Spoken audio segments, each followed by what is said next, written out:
Peggy 18.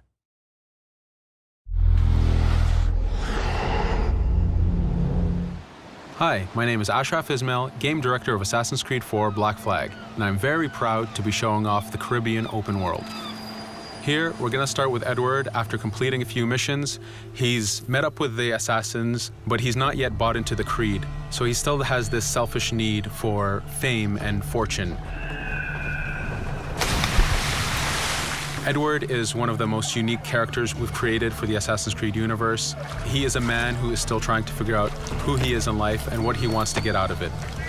At this point in the story, he still wants that fame, so one way to get it is to complete these assassination contracts. This is a way to make money and to gain a bit of notoriety. So here we go. We have two targets to take out, two Templar brothers. So we're going to accept the contract, and the world map is going to show us where this contract takes place. So we see here that the contract is actually very close to us. It starts in the village we're in, but as we zoom out, we want to show you the world that we have. Many locations, over 50 locations, centered by Cuba, the Bahamas, and Florida up north. This is a massive world. There's a lot to find and do in this Caribbean Sea. But now we'll get back to the Fisherman Village and go after our targets. The Fisherman Village, it's one type of location in this world. It's really here as a convenience to the player. This is where you can start missions, where you can shop to upgrade Edward and the Jackdaw itself. It's really about the mood and the ambiance of the Caribbean Sea. In the distance, we have a tavern that we're approaching. Taverns are places where you can hire crew, play mini games, drink if you wish. But for now, we're going to focus on the targets and take them out.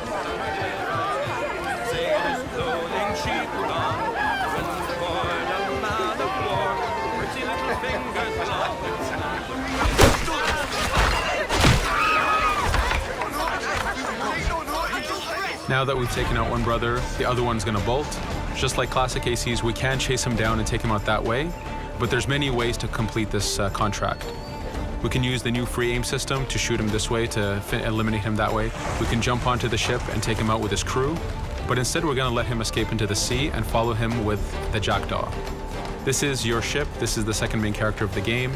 You're going to have to customize and upgrade the ship as you go on this journey with Edward.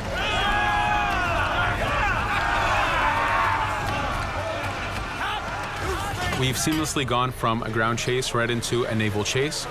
We could destroy the ship and complete the contract that way, but instead, using the spyglass, we can see that he's carrying a lot of rum. Rum is important in the economy system. It's one way of making a lot of money if you sell it properly. So instead of destroying the ship, we're going to plunder that ship. Fire! Here you can see the upgrades that we've made into the naval combat. Using the front cannons, you can shoot chain shots to slow down the ship. Using the new round shot mechanic of trajectory aiming, you can aim for the hull and do a lot of damage this way. This specific enemy is what we call a frigate. Frigates are the type of ships that you need to destroy as fast as you can, because the longer the fight lasts, the more damage they're capable of doing. We have other enemy types like the Charger or the Man of War. The Man of War is a massive ship capable of carrying over 100 cannons. These are ships that you really need to upgrade to be able to face. But now that this frigate has been demasted, we can start the boarding. Boarding, it's very important. You are a pirate. This is how you gain cargo. This is how you take on ships. So here we can start the boarding from any orientation or angle we wish. The distance even matters. If you get too close, the two crews will just jump right into each other. If you start a bit further, you can jump in the water and go in for a sneak stealth attack. We have two objectives to accomplish for this boarding. We can take out the captain, and we need to take out some of his crew. So using the swivel gun, we will efficiently take out a lot of the crew. And now we'll go for the captain using Edward's navigation abilities. Here, again, using the new free aim system, we have a dangerous enemy on the other side taking out our crew. We can easily take him out with a headshot. So what we see here is that two ships have come together to create this 3D environment where, using your assassin abilities to navigate, to be stealthy, you can take the advantage and get the kill by surprise. Now that we've taken out the captain, we still need to take out a few of the crew members to complete this boarding. Now that we've plundered the ship, we're going to gain that rum that we saw earlier, but we're also going to gain ammo and crew members and some gold. With every boarding, there's 3 options that you can do with that ship. You can gain crew members, you can send the ship to your fleet if you wish, or you can salvage a ship to repair the jackdaw if you took too much damage in the fight. In this case, since we did well, we're going to send the ship to our fleet. Now that we're back in the Caribbean Sea, we needed to make sure that every minute something is being advertised to the player, something new for the player to do.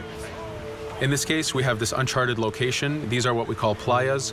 We have over 75 of these in the Caribbean world. Every playa has something very important for the player to find, something that will help in upgrading Edward or the jackdaw. So it's in your advantage to explore these locations.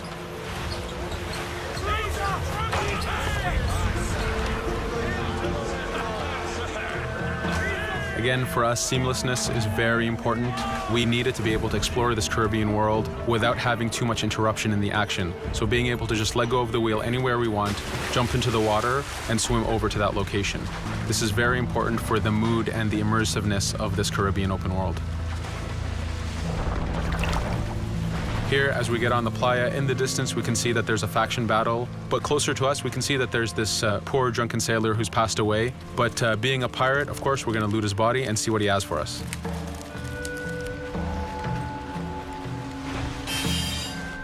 So we found a treasure map. This treasure map is asking us to go to an island called Misteriosa.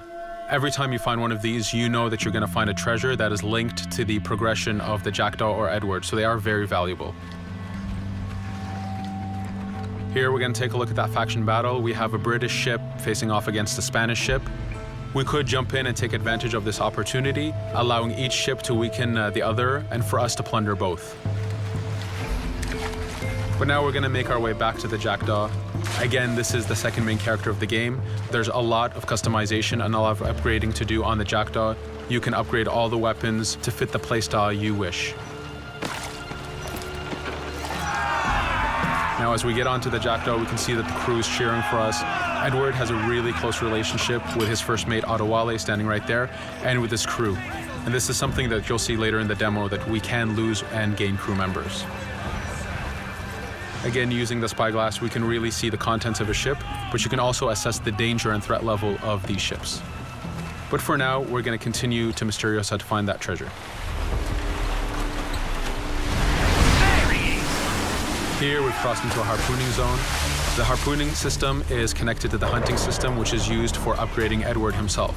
So you can upgrade the number of weapons he carries, the ammo that you can carry, and even his health. But for now, we've moved past that zone and we've got into a storm. Storms are very dangerous. If you're not careful, if you don't know how to navigate a storm, you will take damage to your ship and you will lose crew members. In the distance, we can see a water spout. This is a tornado in the ocean. These are very dangerous. They can suck you in, and when they do, they tear the ship apart and take out your crew. Here we can see its effect on a ship. This poor ship got sucked in and got destroyed. Storms are very dangerous, but we wanted the player to take advantage of this. When you've mastered a storm, when you know how these systems work, you can pull enemies into a storm and let the storm do damage for you. So there is a strategic element to using a storm in the world.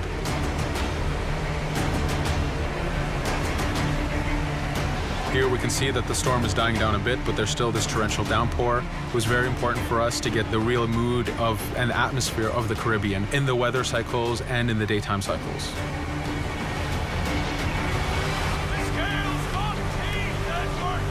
But here, since we've survived the storm, did pretty well, let's order our crew to sing. Sea shanties are a part of this game. It's a collectible that you can find in the world. So the more you find, the bigger playlist you have for your crew. But for now, we've made it to Misteriosa. So again, we're going to seamlessly get off our ship and explore this location. Misteriosa is a Mayan ruin. Mayan ruins are heavy with stealth and navigation capacities. There's a lot of treasures and hidden discoveries to be found in these locations.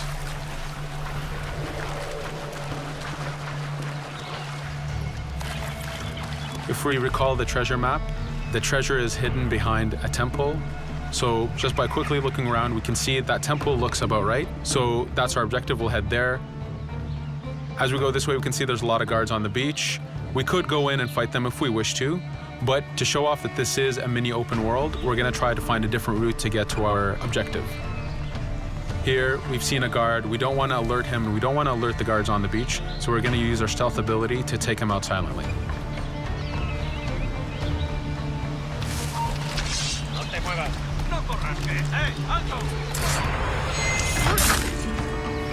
With AC3, we were able to push the navigation in the frontier, which means using natural environments like trees and rocks and so on. Mayan ruins are the perfect place where we mix man-made structures and these natural environments.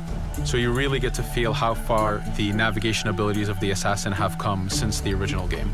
In the distance there, we can see another part of the island being blocked off by a patrol of guards. We're gonna avoid it for now and go for that treasure.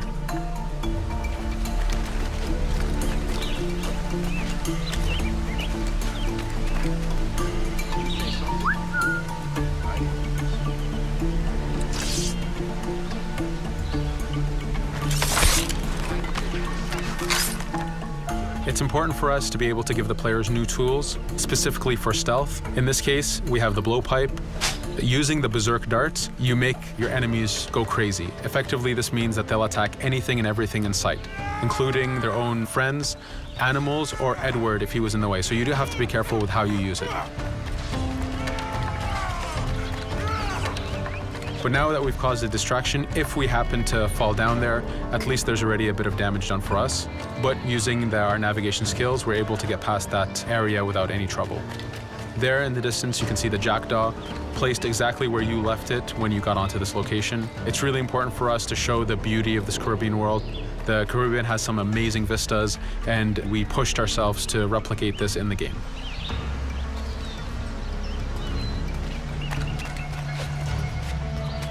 As we continue forward, we can see in the distance there's a couple prisoners that are taken hostage.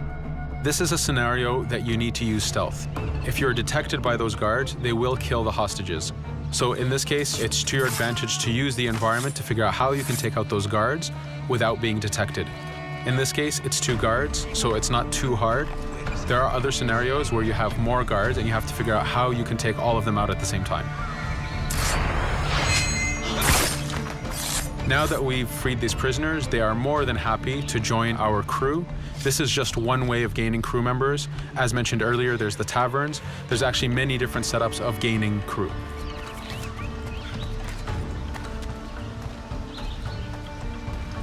Here, we're gonna go back to the treasure map. We can see that the treasure is actually behind the temple near a fountain. So if we just look around, we can see that it's around here.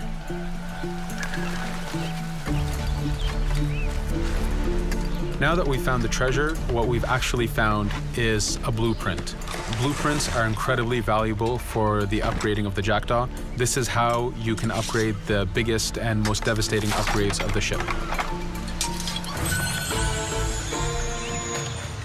So here we're approaching a reach high point. Just like classic ACs, synchronizing with a reach high point reveals the contents of a location and the map itself. But as an added feature, because this game world is so huge, there are many different locations, this also becomes a fast travel point. So now you can, by synchronizing, now you can come back here anytime you wish to collect those treasures that we passed up a bit earlier. Here we've reached the end of the demo. This was a tease of the open world that we have. We're very excited to be able to show off this game and to let you play it very soon. Thank you for joining us.